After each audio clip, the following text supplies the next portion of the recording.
तो ठीक है जनाब, तो हम लोग यहाँ पर इम्प्लीमेंट ये कर रहे थे कि अब मैं यहाँ पर अपनी वैल्यू इंसर्ट करवा रहा था। तो यहाँ पे मीटिंग हमारी एंड हो गई थी। यहाँ पे मैंने अपना नाम दे दिया और यहाँ पर अपनी ईमेल दे दी @yahoo.com। अब जब मैं यहाँ पर इंसर्ट करवाऊंगा तो यहाँ पर देखें योर रिकॉर्ड इज एडिट, और एडिट के बाद मेरा रिकॉर्ड जो है वो यहाँ पर आ भी गया। इस पैटर्न पे अगर आप लोग काम करवा रहे थे, मुफ्त के नंबर थे, क्या ये मुश्किल है? अब बड़े बड़े कोड आप लोगों ने दिए हुए हैं, क्या इंप्लीमेंट किया है? कुछ भी नहीं। बस एक क्लास का एक छोटा सा बिहेवियर डिफाइन किया है। सिर्फ मकसद क्लास मेरा ये था कि भाई प्रॉपर तरीके से एट्रीब्यूट किस तरीके से इंप्लीमेंट हो, प्रॉपर तरीके से मेथड किस तरीके से इंप्लीमेंट हो, ये करना था और कुछ भी नहीं करना था। ठीक है जनाब, आई होप कि सबको ये बातें क्लियर हो गई होंगी। तो बस नेक्स्ट टाइम ध्यान रखिएगा इन चीज़ों का।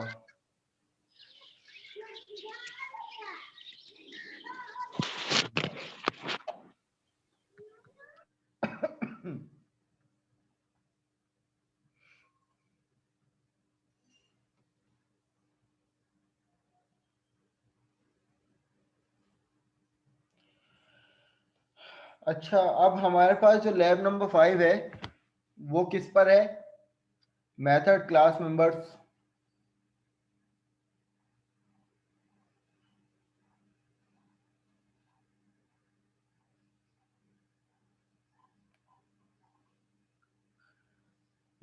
सही। क्या होते हैं भाई मेथड्स? कौन बताएगा? क्लास के एट्रीब्यूट्स होते हैं। क्लास के एट्रीब्यूट होते हैं method?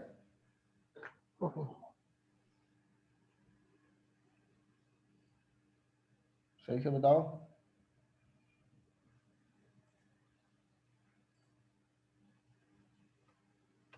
Behaviour, very good. Behaviour होते हैं हमारे पास किसी भी क्लास के फंक्शंस, मेथड्स।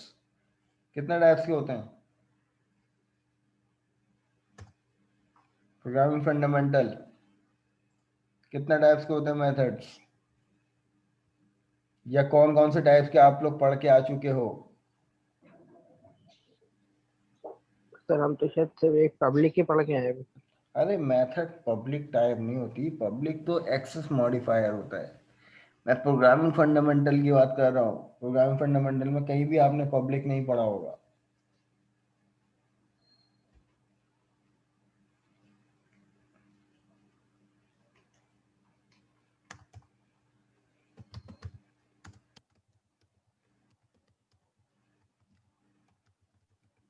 ये क्या लिख सर रहा हमने हूँ मैं? स्टैटिक पढ़ा था, स्टैटिक पढ़ा था खाली एक। पढ़ा था ना? Yes sir. अब इस टाइम ये मुझे बताओ कि ये किस टाइप का मेथड है और इसमें इम्प्लीमेंटेशन क्या होगी? सर ये स्टैटिक मेथड है और ये शो करने के काम आएगा किसी भी चीज को। क्यों तुम इसको कह रहे हो कि ये सिर्फ शो करने के लिए काम आएगा? सर क्योंकि आपने इसके आगे शो लिखा है मेथड के नाम से। तो अगर मैं मेथड का नाम डिस्प्ले कर दूं तो ये डिस्प्ले करने के काम इसके आएगा? रिटर्न टाइप वॉइड है जी ना sir. Sir, return type void है हम्म। इसकी, इसलिए। अच्छा चलो, अगर मैं आप लोगों से पूछूं कि किसी भी क्लास के अंदर कंस्ट्रक्टर और मेथड में फर्क क्या होता है, तो क्या बताओगे? चलो, अगर मैं यहाँ पर ऊपर एक क्लास बना देता हूँ, कौन सी? Public class. और यहाँ पर एम्प्लॉय के नाम से एक क्लास बना देता हूँ। ये एक मेरी क्लास हो गई और इसके अंदर मैंने बनाया एक कंस्ट्रक्टर और एक बनाया मेथड। अब मैं अगर आप लोगों से पूछूं कि ये इन दोनों ब्लॉक्स में क्या फर्क है, तो कौन क्या बताएगा? तो तो जी, ऐसा कंस्ट्रक्टर में इकबाल डेटा क्या टाइप कह नहीं रहे होता। हैं? ऐसा इकबाल मेथड में रिटर्न टाइप होती है और कंस्ट्रक्टर में रिटर्न टाइप नहीं होती। एक्सीलेंट। और सालिक भी यही कह रहे हैं कि सर वो null, method return sir data type constructor करता नल नहीं होता और मेथड नल होता है। है। नल तो मुराद क्या, क्या मतलब नल से मुराद? शाबाश बताओ, चीजें क्लियर होंगी ऐसे।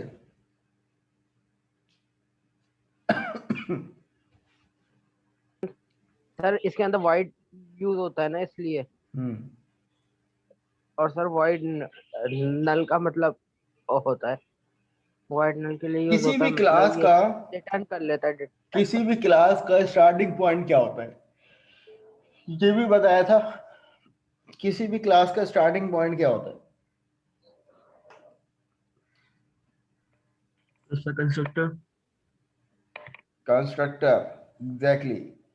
कब चल जाता है भाई, कुछ में नहीं लिखता मैं, सिर्फ कंस्ट्रक्टर के अंदर मैंने यहाँ पर एक मैसेज लिख दिया हेलो का, और इसी तरीके से एक मैसेज लिख दिया यहाँ पर हेलो मेथड, और मैं यहाँ पर हेलो कंस्ट्रक्टर कर देता हूँ। अब मैं आप लोगों से ये सवाल करता हूँ कि भाई क्लास क्या है? एम्प्लॉय। क्लास का ये कंस्ट्रक्टर है दिखने में और ये मेथड है। अब मुझे एक बात बताएं कि सबसे पहले मतलब कि भाई जब मैं क्लास को इंस्टेंशिएट कर दूंगा यानी उसका ऑब्जेक्ट बना दूंगा, तो सबसे पहले स्टार्टिंग पॉइंट क्या होगा? क्या ये वाला ब्लॉक चलेगा या ये वाला चलेगा? तो जवाब आया कि यहाँ ये वाला चलेगा। उसका रीजन क्या है, क्यों चलेगा ये भाई ये वाला? वो इसलिए चलेगा कि कंस्ट्रक्टर एक वो ब्लॉक होता है कि जब आप क्लास को सिर्फ इंस्टेंशिएट करते हैं, क्लास को जब सिंपल ऑब्जेक्ट बनाते हैं, तो न्यू के कीवर्ड के बाद सबसे पहले आप कंस्ट्रक्टर ही तो इम्प्लीमेंट कर रहे होते हैं। तो क्लास को इंस्टेंशिएट करवाने के बाद उसके ऑब्जेक्ट से फिर डॉट करके फिर मेथड कहीं जाके इंप्लीमेंट होते हैं। लेकिन जब हम सिर्फ यही वाली लाइन लिख देते हैं कि जैसे कि एम्प्लॉय मेरी class C E M P इसका object equal to new employee, किसी भी क्लास को इंप्लीमेंट करने के लिए ये वाली लाइन लिखी जाती है। किसी भी एक क्लास को दूसरी क्लास में इंप्लीमेंट करने के लिए ये वाली लाइन लिखी जाती है। तो अब ये वाली लाइन तो सिर्फ ये है कि भाई हमने इस क्लास को इंप्लीमेंट करने जा रहे हैं, तो इसी लाइन पर सबसे पहला आंखें बंद करके कौन एग्जीक्यूट हो जाता है? ये एग्जीक्यूट हो जाता है। अब अगर हमें इस मेथड को इंप्लीमेंट करना है तो हमें क्या करना पड़ेगा? ईएमपी के बाद इस मेथड को यूज करना पड़ेगा। तो इस लाइन पे क्या इंप्लीमेंट हो जाएगा? ये वाला ब्लॉक। फिर इस लाइन पे का मतलब ये है कि हमने इस ऑब्जेक्ट से इस मेथड को इंप्लीमेंट किया। तो ये ऑब्जेक्ट क्या है? बेसिकली इस क्लास का रेफरेंस है ना। और ये मेथड कहाँ बना हुआ है? इस क्लास के अंदर बना हुआ है। तो अगर हमें इस मेथड को इंप्लीमेंट करना है तो हमें इस क्लास के रेफरेंस की जरूरत पड़ेगी ना। तो यहाँ पे रेफरेंस डॉट करने के बाद हम इन्वोक करते हैं। तो क्लास ऑब्जेक्ट ओरिएंटेड प्रोग्रामिंग की टर्म में आपके टीचर भी आपसे एग्जाम्स के क्वेश्चन में या वैसी नॉर्मली कुछ वर्डिंग यूज करेंगे, उस वर्डिंग को आप लोगों ने समझना है। कोई टीचर ये नहीं कहेगा कि भाई एक क्लास के अंदर दूसरी क्लास का ऑब्जेक्ट बना के दिखा दो, नहीं। वो आपसे ये कहेगा कि भाई एक क्लास के अंदर दूसरी क्लास को इंस्टेंशिएट करके दिखा दो। तो इस लाइन का मतलब होता है कि भाई मैंने एम्प्लॉय की क्लास को मेन यानी प्रोग्राम की क्लास में इंस्टेंशिएट कर दिया। क्या कर दिया? इस पूरी लाइन को कहते हैं इंस्टेंशिएट करना। और इस पूरी लाइन में कोई बता सकता है मुझे कि एम्प्लॉय क्लास का ऑब्जेक्ट नेम क्या है? Sir EMP. ईएमपी इसका ऑब्जेक्ट है। और अब इसका मतलब कोई बता सकता है? इसका मतलब होता है कि भाई क्लास के ऑब्जेक्ट से उस क्लास के किसी भी मेथड को या एट्रीब्यूट को इन्वोक करना। क्या करना? इन्वोक करना। Very good. तो इस लाइन को कहते हैं इंस्टेंशिएट करना, इसको कहते हैं इंस्टेंस ऑफ द क्लास या ऑब्जेक्ट ऑफ द क्लास, और इसको कहते हैं इन्वोक करना। कि आपने ऑब्जेक्ट से, अब कोई अगर यहाँ पर कोई एट्रीब्यूट होता, फॉर सपोज मैं यहाँ पर पब्लिक इंटीजर आईडी लिख देता हूँ एक एट्रीब्यूट, और यहाँ पर पब्लिक स्ट्रिंग कोई नेम एट्रीब्यूट यूज कर लेता हूँ, तो अब मुझे अगर इनको इम्प्लीमेंट करवाना होता तो मैं यहाँ पर emp डॉट करने के बाद यहाँ पर देखें मुझे आईडी भी मिल जाएगा और नेम भी मिल जाएगा। तो इस तरीके से इसको कहते हैं इन्वोक करवाना, कि आईडी की वैल्यू को मैंने इन्वोक करवाते हुए इसकी वैल्यू असाइन कर दी 10, राइट। तो किसी भी ऑब्जेक्ट से किसी भी क्लास के मेंबर को एक्सेस करने को हम इन्वोक कहते हैं। ये वाली टर्म्स आप लोगों के ध्यान में होनी चाहिए। अब यहाँ पे बात कर रहे थे कि भाई जब मैं कुछ नहीं अपने प्रोग्राम को जस्ट सिर्फ इम्प्लीमेंट कर दूंगा, यहाँ पर लिख देता हूँ to hold the output screen console dot read line. तो यहाँ पर अपने इस प्रोग्राम को स्टार्ट करता हूँ, तो यहाँ पर आप देखें सबसे पहले क्या चला, कंस्ट्रक्टर चला। कंस्ट्रक्टर इसलिए चला इस सीक्वेंस को देखते हुए, अगर मैं इन दोनों को आपस में इंटरचेंज कर दूं कि मैं इस लाइन से पहले ये वाली लाइन लिख दूं, तो it will give the error. अब ये एरर कौन डिफाइन करेगा, क्यों आ रहा है एरर? सर ये अनरीच कोड आएगा। सही है, क्योंकि कि आपने कंपाइलर को इस ऑब्जेक्ट लाइन बाद के में बाद बनाया पता और चल रहा फिर है। हाँ, वेरी गुड। तो यहाँ पर कहानी यही है कि कंपाइलर को इस लाइन पे आकर पता चल रहा है कि भाई ईएमपी क्या है, लेकिन इससे पहले ही कंपाइलर नहीं जानता कि ये ईएमपी क्या है। तो according to the sequence of the class, तो सबसे पहले कौन सा कोड चलता है, कंस्ट्रक्टर, राइट। देन उसके बाद उस ऑब्जेक्ट से हम बाकी चीजों को इन्वोक करते हैं, लेकिन कंस्ट्रक्टर को इन्वोक नहीं किया जाता, कंस्ट्रक्टर खुद ही चलता है। कैसे चलता है इसका भी रीजन सुन लें। ये हमने क्लास लिखी, ये इसका ऑब्जेक्ट हो गया, न्यू के कीवर्ड के बाद ये चीज और ये चीज क्या है, कंस्ट्रक्टर ही तो है। सही है भाई। अब कंस्ट्रक्टर की हमारे पास टाइप आएंगे, लेकिन उससे पहले हम कुछ मेथड्स को डिस्कस कर लेते हैं। भाई मेथड्स क्या होते हैं? मेथड जो है वो किसी भी क्लास के बिहेवियर होते हैं। तो ये मेथड की डिफरेंट टाइप्स होती है।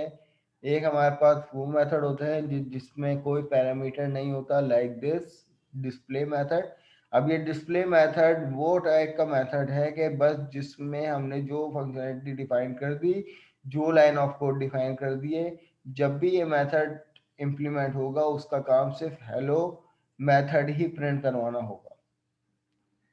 सही है। ये तो एक मेथड की पहली टाइप थी। अब इसमें भी एक और कहानी है कि भाई आप लोगों ने पढ़ा था स्टैटिक मेथड। अगर कोई किसी भी क्लास में कोई भी मेथड स्टैटिक हो जाएगा तो यहाँ पर देखिए एरर आ गया। और एरर क्या कह रहा है यहाँ पर कि भाई अब ये क्या है, ये एक स्टैटिक मेथड है, ये इंडिपेंडेंट मेथड है। इंडिपेंडेंट मेथड से मुराद क्या है कि इसको अब ऑब्जेक्ट रेफरेंस की जरूरत नहीं है, ये डायरेक्ट कॉल होगा। लेकिन डायरेक्ट कैसे, क्या भाई? अब देखो मेरे पास यहाँ पर इस क्लास, ये क्या है, क्लास है एम्प्लॉय। एम्प्लॉय में एक मेथड क्या है, पब, एक स्टैटिक मेथड है डिस्प्ले के नाम से। अब इसको इन्वोक करवाने के लिए हमें इस लाइन की जरूरत नहीं है। क्यों नहीं है इस टाइम? क्योंकि ये वाला जो मेथड है वो डायरेक्ट क्लास के नाम से कॉल होगा, इसको कंस्ट्रक्टर की इंप्लीमेंटेशन की जरूरत नहीं है। हाँ, ये आप तब कर सकते थे, ये वाली लाइन तब लिखते कि भाई आपके पास हो सकता पब्लिक वॉइड कोई ऐसा मेथड हो जो नॉन स्टैटिक हो, जैसे कि मैंने यहाँ पे शो का मेथड बना लिया और इधर मैं कर देता हूँ कि भाई हेलो मेथड शो। तो अब क्या था कि भाई अब मुझे इस मेथड को चलाने के लिए हाँ ये वाली लाइन की जरूरत थी। ये वाली लाइन की इसलिए जरूरत थी क्योंकि emp डॉट करने के बाद मुझे शो का मेथड मिलता, डिस्प्ले का मेथड नहीं मिलता। तो दोनों में फर्क समझ में आ रहा है? कि स्टैटिक को इन्वोक किस तरीके से करते हैं और नॉन स्टैटिक को इन्वोक किस तरीके से करते हैं। स्टैटिक एक इंडिपेंडेंट मेथड होता है जिसको ऑब्जेक्ट रेफरेंस की जरूरत नहीं है, वो डायरेक्ट क्लास के नाम से कॉल होता है। लेकिन अगर कोई नॉन स्टैटिक मेथड है तो उसको हमेशा इस क्लास के ऑब्जेक्ट रेफरेंस की जरूरत होगी, ईएमपी की। तो ये ऑब्जेक्ट रेफरेंस क्या होगा, इन्वोक होगा। ये वाली बात कितनों को समझ में नहीं आई? सर आ गई, लेकिन और सर वेरिएबल भी तो स्टैटिक बन जाता है। बिल्कुल बनते हैं, ये किसने कहा कि नहीं बनते, बिल्कुल बनते हैं। आप वेरिएबल स्टैटिक करते हो, फॉर एग्जांपल मैं यहाँ पर public static static integer ID बना लो भाई। लेकिन अब क्या होगा कि जब अब ये वाला जो आईडी का वेरिएबल है वो ईएमपी डॉट करने के बाद नहीं मिलेगा, ये डायरेक्ट मिलेगा कब, एम्प्लॉय डॉट करने के बाद आईडी मिलेगी। सही है। तो सेम फीचर है दोनों का कि कोई भी मेथड हो या कोई प्रॉपर्टी हो या कोई वेरिएबल हो, अगर उसके पास स्टैटिक लगा हुआ है तो वो डायरेक्ट क्लास के नेम से कॉल होगा, कहीं भी कॉल करो, उसको ऑब्जेक्ट की जरूरत नहीं है। इस तरीके से ऑब्जेक्ट की जरूरत नहीं है। बट अगर वो नॉन स्टैटिक होगा तो यकीनन उसको ऑब्जेक्ट की जरूरत होगी। क्लियर है भाई ये वाली बात? Yes sir. अच्छा, अब ये मुझे बताओ कि किसी भी मेथड में पैरामीटर क्यों पास किए जाते हैं? Why we need sir parameter get in the? करने के लिए या वैल्यू आउट करने के लिए? जैसे कि कोई मिसाल दो। सर जैसे अभी हमने किया नहीं था, जब आप अभी लैपटॉप समझा रहे थे फोर्थ, हम्म तो उसके अंदर हमने ना स्ट्रिंग लिया था, नेम और ईमेल। हम्म। क्यों पैरामीटर पास करने की जरूरत पड़ी थी, उसका मेन रीजन बता दो सर। सर क्योंकि वहां से जो डेटा आ रहा था वो हमारे पास डायरेक्ट नहीं आ सकता था, यानी तो यूजर इसलिए हमें इनपुट पता लेना था ना, था कि ना। हमने जी सर। यूजर इनपुट लेना था। मेजर मेजर रीजन इसका ये है कि भाई देखो, अगर फॉर एग्जांपल मैं यहाँ पर इस डिस्प्ले के मेथड को कह दूं कि भाई ऐड, अब ये ऐड तो करवाएगा, लेकिन अगर मैं यहाँ पर ये कह दूं कि भाई ये वाला मेथड जो है वो सिर्फ इन नंबरों को ऐड करवाए, कि भाई सिर्फ 2 नंबरों को ऐड करवाए, जैसे कि कंसोल डॉट राइट लाइन में मैं कह देता हूं यहाँ पर ब्ला ब्ला ब्ला ब्ला 2+3। अब ये क्या है कि एक मेथड है। अब जब जब ये मेथड चलेगा, इंप्लीमेंट होगा, तो क्या फंक्शनलिटी देगा, सिर्फ 2 को +3 से कर देगा और 5 मुझे प्रिंट करवा के देगा। लेकिन भाई मैं ये चाहता हूं कि भाई मेरे पास एक मेथड हो, ऐड ही का ही हो, लेकिन उसमें जरूरी नहीं है कि सिर्फ 2 और 3 का ही सम हो, उसमें उन 2 नंबरों का सम हो कि जो यूजर इनपुट करे। अब वो कोई भी यूजर इनपुट करे, वाइदर 3 4 कर सकता है, वाइदर 5 6 कर सकता है, वो सो एंड सो फोर्थ जो भी कर सकता है। तो इस कंडीशन के लिए मुझे क्या करना पड़ेगा, इस मेथड में 2 पैरामीटर पास करने पड़ेंगे, एक ए मैंने पास कर दिया, एक बी मैंने पास कर दिया यहाँ पे। तो अब क्या होगा कि जब भी ये वाला मेथड चलेगा तो वो ए और बी का सम करके देगा। सही है। तो अब ये इस मेथड को मैंने बना दिया पैरामीटराइज मेथड। क्या है ये? Parameterise method. लेकिन है ये वॉइड मेथड और ये है स्टैटिक मेथड। तो अब इसको इम्प्लीमेंट करने के लिए सबसे पहले हमें ये देखना है कि भाई स्टैटिक है या नहीं है। हाँ भाई स्टैटिक है, तो ये डायरेक्ट क्लास के नाम से इम्प्लीमेंट हो जाएगा। ये आ गया ऐड, और ये मांगेगा मुझसे 2 यूजर इनपुट। एक इनपुट मैंने 10 दे दिया, एक को दे दिया 20। तो अब ये मुझे बताओ कि क्या प्रिंट करके देगा, क्या प्रिंट करके देगा भाई? ये सर 30। 30 प्रिंट करके देगा। नहीं सर। क्यों?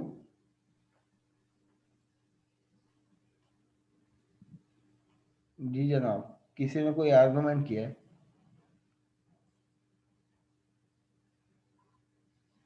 30 नहीं प्रिंट करेगा भाई? पूछ रहा हूँ आप लोगों से। हमने यहाँ पर ये डिफाइन किया ना कि भाई एक यूजर इनपुट ये आ गया, एक यूजर इनपुट ये आ गया, तो यूजर इनपुट दे तो दिया हमने यहाँ पे। इस मेथड की डेफिनेशन में क्या था कि भाई जो भी ए और बी की वैल्यू होगी उसको सम करके दे दे। तो जब मैं इसको इम्प्लीमेंट करूंगा तो ये मुझे 30 रिटर्न करके देगा। अब क्लास अगर आप लोगों को याद हो तो हमने कुछ रिटर्न टाइप मेथड अभी अपनी विंडोज फॉर्म पे भी इंप्लीमेंट किया था। कौन सा था? अगर यही मेथड मेरे पास इसमें ऐसा होता कि भाई पब्लिक स्टैटिक इंटीजर ऐड, तो अब ये मेरे पास जब तक के एरर आता जब तक के मैं कुछ रिटर्न ना करवा देता। अब मैं फॉर एग्जांपल यहाँ पे इंटीजर ए और यहाँ पर ये आ गया मेरे पास इंटीजर बी। तो अब ये इंटीजर क्या है? क्या ये इस मेथड की डाटा टाइप है? कौन बताएगा? No sir. फिर सर ये बता रहा है कि ना ये स्ट्रिंग मैं ये पूछ रहा हूँ कि इस टाइम ऐड के साथ ये जो इंटीजर लगा हुआ है ये क्या चीज है? सर ये बता रहा है कि ना ये इंटीजर वैल्यू को लेगा यूजर से। सही है। इस टाइम इस इंटीजर का मतलब डाटा टाइप नहीं है, इस मेथड की रिटर्न टाइप है। और जब तक मैं यहाँ पर रिटर्न नहीं करवाऊंगा कोई इंटीजर वैल्यू कि जैसे कि मैं a प्लस बी मैं यहाँ पर ऐड करा के रिटर्न नहीं करवाऊंगा तब तक ये मुझे क्या देगा? एरर देता रहेगा। अब आप यहाँ पर नोटिस कीजिए कि जिस मेथड की जो रिटर्न टाइप होती है रिटर्न के बाद उसी टाइप की यहाँ पर वैल्यू आती है। तो हमने डिस्प्ले का मेथड बनाया था अभी पिछले सेशन में, तो डिस्प्ले मेथड की रिटर्न टाइप क्या रखी थी? कौन बताएगा?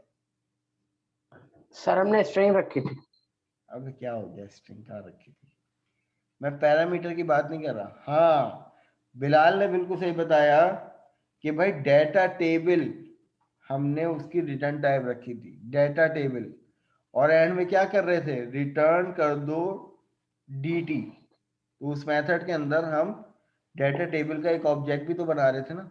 तो वो ऑब्जेक्ट किस टाइप का था? डेटा टेबल का। तो अब यहाँ पर नोटिस कीजिए कि यहाँ पर ऐड का मेथड है और उसकी रिटर्न टाइप क्या है? इंटीजर है।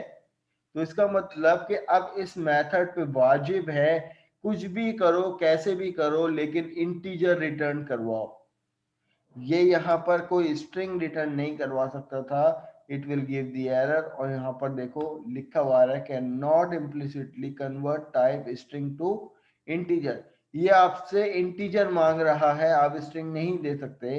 तो आप किसी भी तरीके से या तो कोई हार्ड कोडली वैल्यू रिटर्न करवाओ या तो आप ए और बी का सम प्रिंट करवा दो। It's up to you. तो अब इसका मतलब ये है कि भाई चलो ए में भी कोई इंटीजर वैल्यू ही आएगी, बी में भी कोई इंटीजर वैल्यू आएगी, तो इन दोनों के दरमियान क्या हो रहा है? सम हो रहा है। तो जो सम होके जो सम की वैल्यू बनेगी वो भी तो इंटीजर वैल्यू बनेगी ना, तो वो ये रिटर्न कर देगा।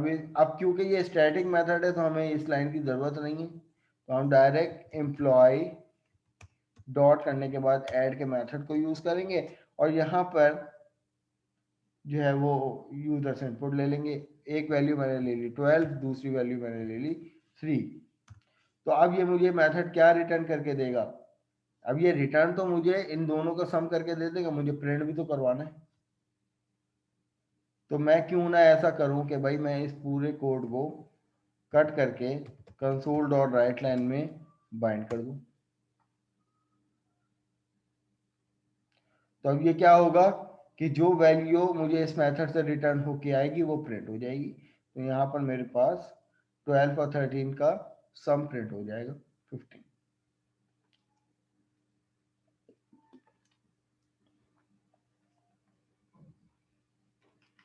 कितनों को ये वाली बातें समझ में आ रही हैं?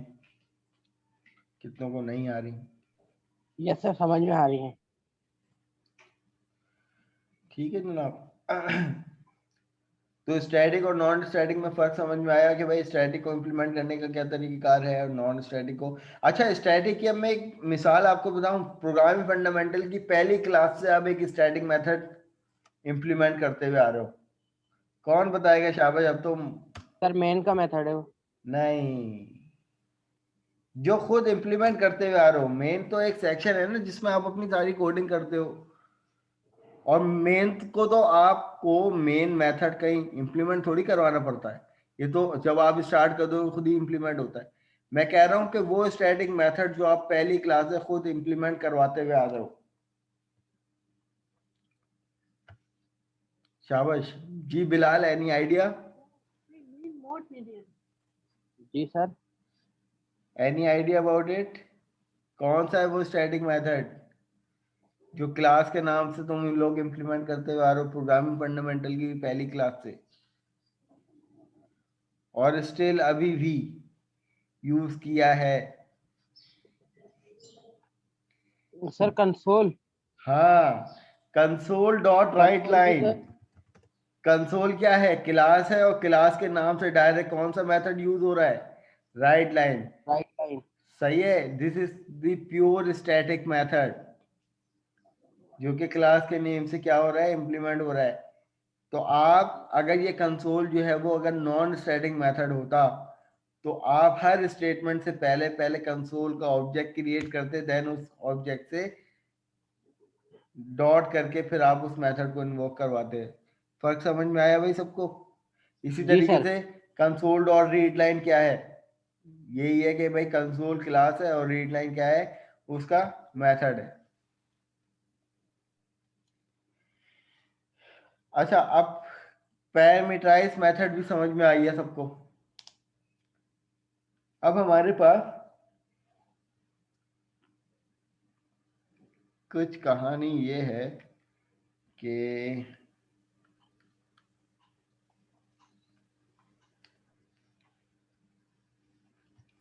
आप लोगों ने प्रोग्राम फंडामेंटल में वैल्यू टाइप और रेफरेंस टाइप मेथड पढ़े?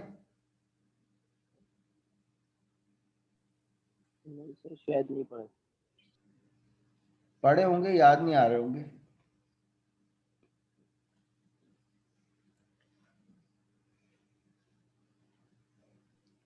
रुके सर अच्छा, मैं बुक चेक कर। अब यहाँ पर देखो, एक मैं मेथड बना रहा हूँ, पब्लिक स्टैटिक void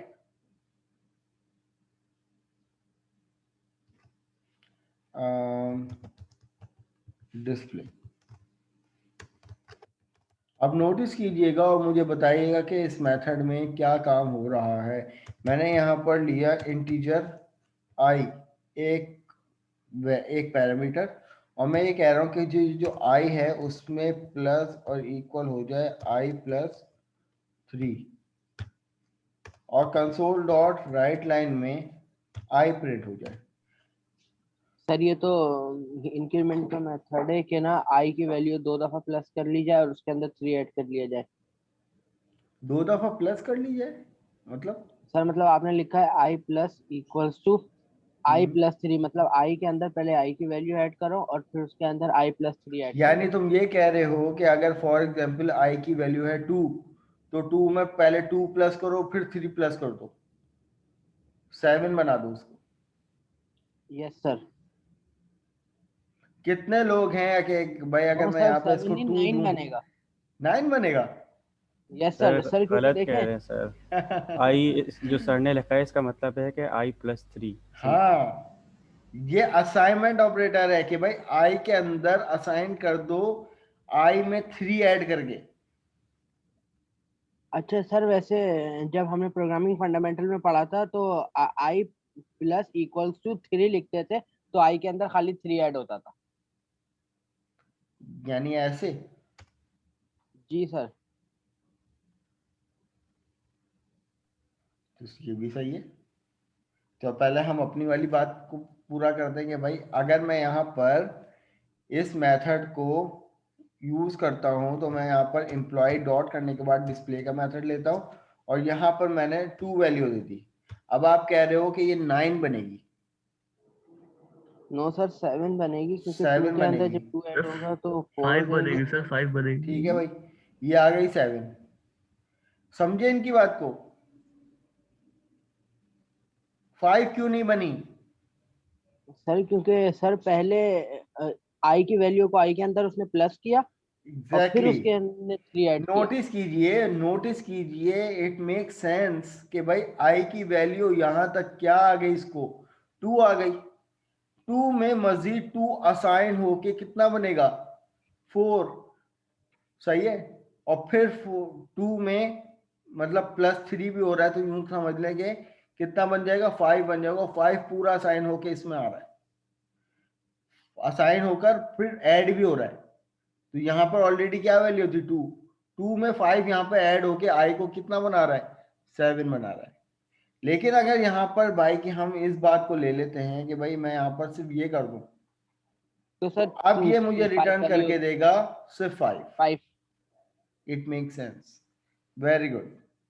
तो अब यहाँ पे नोटिस कीजिए कि हम क्या कर रहे हैं कि भाई हमने एक सिंपल एक मेथड बनाया डिस्प्ले के नाम से, और उसमें एक नंबर ऑफ पैरामीटर दे दिया। अब जो नंबर, ये पैरामीटर इसलिए दिया क्योंकि जब इस मेथड को यूज करेंगे तो यहाँ पर इस पैरामीटर की वैल्यू मांगेगा। अब वैल्यू हमने दे दी 2। अब 2 वैल्यू इसमें असाइन हो गई। हम कह रहे हैं कि जब भी ये मेथड इंप्लीमेंट हो, जो यूजर से इनपुट करे, और जो यूजर इस आई की वैल्यू इनपुट करे उसमें 3 का इंक्रीमेंट कर दो और प्लस करवा दो। यही हो रहा है, 5 बना के दे रहा है। हमने 2 दे दिया तो 2 में 3 ऐड करके 5 बना के दे रहा है। अगर मैं यहाँ पर 4 कर देता हूं, तो अब मुझे बताइए कि मेरे पास आंसर क्या आएगा। सर अब 7 आएगा। अब 7 आएगा क्योंकि आई की वैल्यू क्या हो गई, 4 हो गई, और 4 में 3 को इसने ऐड कर दिया और ये बना दिया 7। ठीक है जनाब। अब वैल्यू टाइप मेथड बनाने का मकसद क्या है कि फॉर एग्जांपल मैं ये वाला काम ऐसे भी तो कर सकता हूँ। मैंने यहाँ पर पैरामीटर क्या है, इंटीजर टाइप है, तो मैं यहाँ पर इंटीजर टाइप एक वेरिएबल ले लेता हूँ नम के नाम से, और उसमें 10 वैल्यू देकर इस नम को यहाँ पर अगर लिख लूँ, तो क्या आप लोगों को कोई एतराज है? No sir.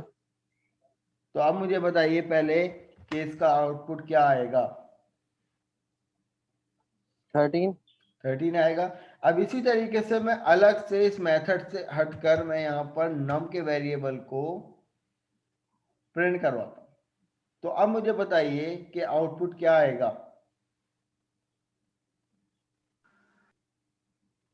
13।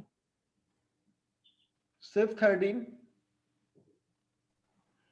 सर 10 और 13 आएगा। और 10, पहले 13 13 आएगा 10 और फिर 10। फिर तो 10। समझाने का मकसद ये है कि ये वेरिएबल की वैल्यू मेथड में एज अ वैल्यू के तौर पर यूज हुई है। यानी ये जो नम वेरिएबल जो यूज हुआ है, इस मेथड ने इसकी वैल्यू को यूज किया है, इसके वेरिएबल यानी इसके एड्रेस को यूज नहीं किया। तो उसने क्या किया कि रन टाइम पे नम के अंदर मेमोरी में 10 ही स्टोर है, लेकिन according to the definition of display method, कि जब इसने नम की वैल्यू को उठाया अपनी डेफिनेशन के अकॉर्डिंग, इसने 10 की वैल्यू को अपडेट करके चेंज कर दिया, जबकि मेमोरी में नम की वैल्यू 10 ही स्टोर है। ये वाली बात कितनों को समझ में नहीं आई?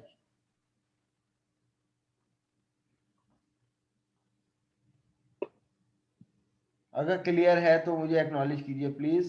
फिर सर अब मैं क्लियर इस है। बात के बाद ब्रेक लेने जा रहा हूं, फिर हम लोग रेफरेंस टाइप मेथड आके डिस्कस करेंगे।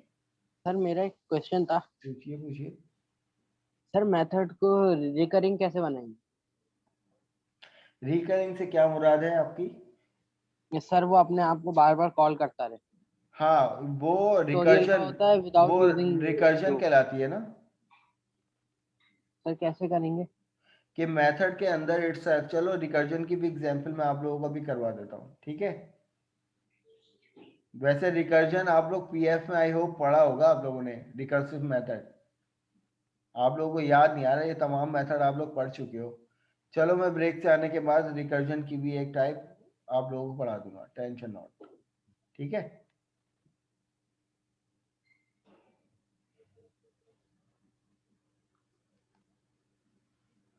और कोई किसी का कोई सवाल है तो मैं यहाँ पर मीटिंग एंड कर रहा हूँ। तो हम लोग मिलते हैं ब्रेक के बाद। सर वैसे वापस कब आना है?